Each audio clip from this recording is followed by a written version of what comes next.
Nós estamos de volta. Hoje eu recebo novamente de volta nesse ano de 2024 com as participações aqui no Jornal Cidade Notícia. Ela, a psicóloga Fernanda Nogueira, ela que sempre vem falar de relacionamento aqui no nosso jornal. Fernanda, seja muito bem-vinda. Ô Fábio, muito obrigada. É um prazer estar de volta. E hoje a gente vai falar de um tema super interessante, né? Pois é, nós vamos falar sobre os padrões repetitivos nas relações. Para a gente começar então, Fernanda, explique para o nosso telespectador o que seriam esses padrões repetitivos. Então, Fábio, a gente não repete só nas nossas relações amorosas, né? A gente vai focar em relações amorosas, mas a gente pode viver repetindo situações em todas as áreas da nossa vida. Então, repetir padrões de relações é quando a gente faz mudanças, mas a gente não consegue sair ali do lugar. É como se eu fizesse coisas, mas eu me encontro no mesmo tipo de situação, no mesmo tipo de relação. Nas relações amorosas, então seria o indivíduo ali que está no relacionamento, mas percebe que não está feliz, que tem situações, né, que não está conseguindo lidar, tem sofrimento, termina aquela relação. Então, dali um tempo, começa a se relacionar novamente e, a princípio, parece que está em um novo relacionamento, mas com o tempo percebe que a relação é a mesma. Ou seja, mudou esse parceiro, mas aquela estrutura se mantém. E com o tempo, Fábio, às vezes assim, até os problemas são os mesmos. Pois é, Fernanda, aí a pessoa fica imaginando por que, né, que se repete essas relações, de onde que elas vêm essas repetições? Então, essas repetições, elas têm origem em situações traumáticas que aconteceram aí na nossa infância, né, ao longo da nossa vida. Então, é como se aquele trauma, aquele vazio, aquela falta, né, vamos pensar aí, um abandono, uma criança que foi abandonada, que cresceu sem o pai ou a mãe. Então, assim, aquilo, ela cresceu, mas aquilo não foi resolvido, aquele ciclo não se fechou. Então, aquela carência, aquilo que faltou, ela leva para a vida adulta e tenta receber aquilo nas relações amorosas. Só, Fábio, assim, que não é algo tão fácil assim, porque a gente está falando de padrões inconscientes. Certo. Agora, Fernanda, você disse que tem a origem lá na infância, quando a pessoa é criança. Mas você poderia dar um exemplo, né, mais conciso para a gente poder identificar e se ver, né, por que isso vem repetindo na nossa vida? Então, Fábio, vamos imaginar que tem uma criança que ela cresceu ali num lar de muita instabilidade, com muitas brigas, com muitos conflitos. Essa criança pode, na vida adulta, repetir aquele mesmo tipo de situação e se relacionar somente com parceiros abusivos. Então, assim, é como se ela levasse esse caos ali da infância para a vida adulta. Uma outra situação é uma criança ali que cresceu sem a figura paterna.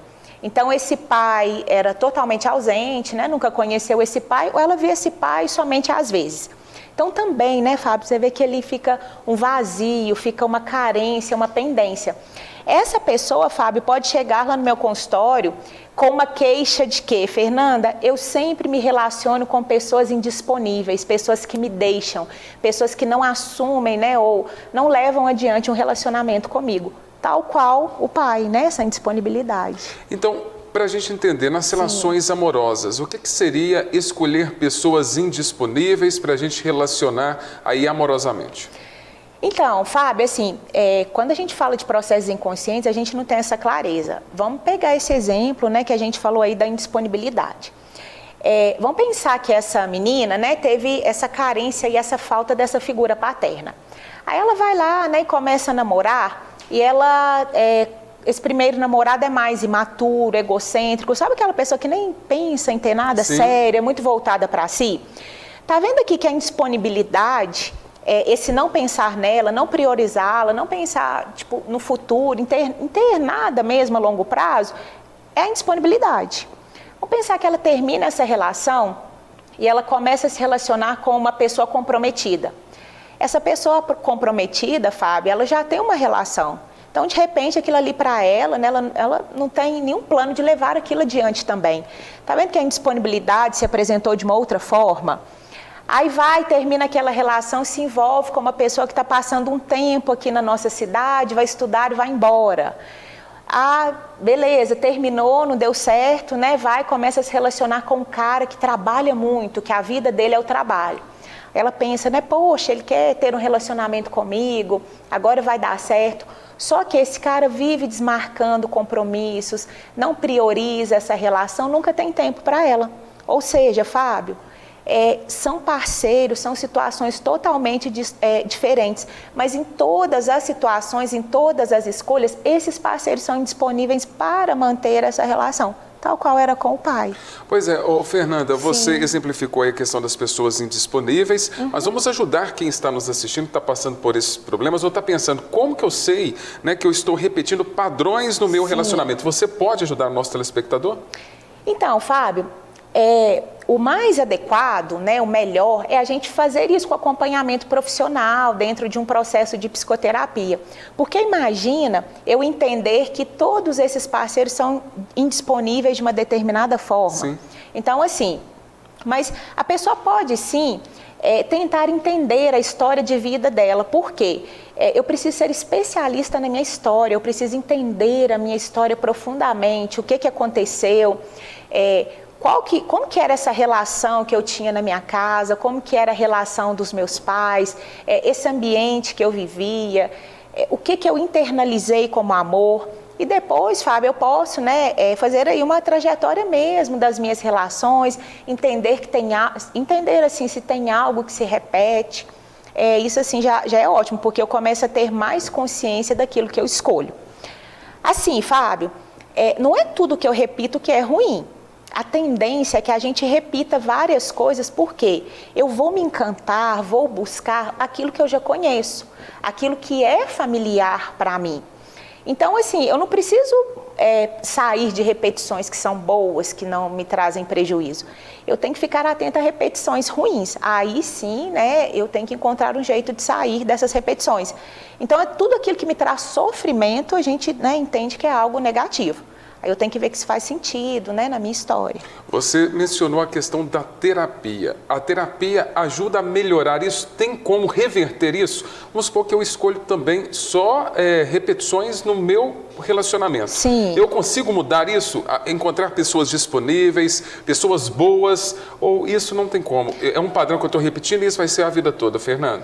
Fábio, assim, a gente sempre tem que buscar terapia com expectativas reais. É possível sim. Só que vamos pensar, né? Uma pessoa que vai buscar terapia, ela tem 30 anos. Então, Fábio, essa pessoa funciona, repete as mesmas coisas há 30 anos. A gente não vai mudar isso, né, em 2 meses de terapia. Sim. A gente leva tempo. Como que seria, né, a condução, né, desse caso assim na terapia? Então, primeiro, esse paciente ele tem que entender profundamente a sua história de vida. E o que é isso? Em que contexto que eu nasci, como que estavam esses pais, como que era a relação desses pais, como que era a minha relação com eles. Essa história, Fábio, que vem de gerações, porque às vezes essa repetição ela não acontece só agora, ela vem de muito tempo. E o que acontece? Vamos pensar que a nossa história, a história que a gente conta, não é a nossa história real. Ela já passou ali por interpretações, por omissões. Vamos pensar que essa paciente aí, que sempre se relaciona com caras indisponíveis, chega aí na terapia com essa queixa de que não consegue levar relações adiante. Aí lá nesse processo, né, Fábio, de entender a história, a gente vai fazer uma anamnese aí, eu pergunto para ela, como que era a relação com o seu pai? Aí ela fala, não, Fernanda, meu pai foi ótimo, nunca faltou nada para a gente, ele e a minha mãe estão casados até hoje. Fábio, a história que eu tenho é que meu pai foi um ótimo pai. Tá, mas vocês tinham tempo, vocês conversavam? Não, eu mal via meu pai. Meu pai saía de manhã, chegava à noite, a gente estava dormindo. E aos finais de semana? Não, meu pai era muito introvertido, muito mal-humorado, então ele ficava mais no cantinho dele. Fábio, entende que uma criança que cresceu com um pai ausente e uma criança que cresceu com esse pai, as duas podem, né, na vida adulta, ter essa sensação de abandono. Porque não é meu pai estar ali, qual que é a qualidade dessa relação que eu tenho com ele? Se meu pai nunca esteve presente, nunca procurou saber da minha vida, nunca foi construído um vínculo, a sensação que fica é de um vazio, que falta algo. Então, vamos pensar que a gente entendeu, né, que tem essa carência aí paterna e que essa pessoa tem essa trajetória de se envolver com homens indisponíveis. Fábio, a gente caminhou muito. Então, primeira etapa aqui, né, está concluída, tá. Agora, é a segunda parte, que é a mais difícil. Pois é o que eu vou te perguntar. Depois de identificar esses padrões, essa pessoa, essa paciente, ela já vai conseguir fazer escolhas melhores na vida amorosa, Fernanda? Então, essa primeira parte, vamos pensar que o que era automático, agora ela vai ficar, tipo, consciente. Nossa, estou conhecendo alguém, deixa eu ver se esse parceiro tem as características que eu não gosto, que eu repito e tal. Aí, Fábio, ela vai ficar atenta, assim, e é interessante que no consultório, né, eu tenho pacientes que estão nesse processo aí, né, conhecendo gente, então vamos ficar atento se a gente está buscando o mesmo parceiro. Aí, Fábio, às vezes esse paciente chega lá, nossa, Fernanda, conheci tal pessoa, não, é tudo diferente, né, e a gente vai falando nas sessões sobre essa relação. Aí eu, poxa, mas essa característica aqui não é igual a de seu ex? Jamais. De forma alguma, não é diferente. Fábio, às vezes eu percebi, né, porque eu entendo ali a história de vida desse paciente e eu estou de fora. Então, às vezes essa paciente minha vai demorar um tempão para ver que ela está numa repetição. Porque a tendência é que a gente se encante, é que a gente busque aquilo que a gente já conhece. Se eu cresci num lar caótico, por mais que aquilo me trouxe sofrimento, não é difícil para mim me interessar por pessoas que vão trazer o caos para a minha vida. Então, Fábio, para eu sair desse ciclo de repetição, eu vou demorar muito tempo, vou demorar um tempo considerável, vou ficar extremamente atenta às características, né, das pessoas que eu estou conhecendo.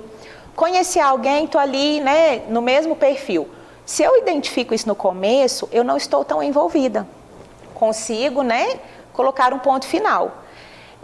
Mas aí, Fábio, eu vou ter que suportar o desconforto e vou ter que me colocar em movimento. Por quê? Tudo isso que é comum para mim, eu vou me interessar de forma automática. O difícil é eu me interessar pelo amor que eu não conheço.